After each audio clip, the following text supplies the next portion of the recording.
సీపులో ఆడిపోయింది. వాళ్ళు చూసుకుని వచ్చిన సీపులో అయింది. పెళ్ళిగుడిలో పెళ్లి చేసుకున్నాడు. పెళ్ళిగుడిలో పెళ్లి చేసుకున్నాడు. ఆడబిడ్డ 40,000 ఖర్చు పెట్టినావు. 40 లక్షలు ఖర్చు పెట్టినా కాలేదు. ఇంటికి వచ్చినా ఆకిచ్చి అట్లా నిలబడింది. తీకేయాల శనిక్కాయలు 5 కాయలు తీకేయాల. ఎవరు వద్దండి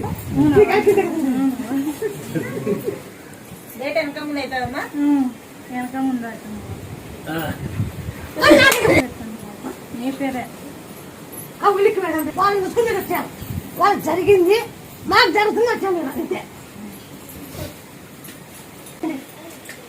ఆ బిడ్డ పుట్టింది ఎక్కడిదిరా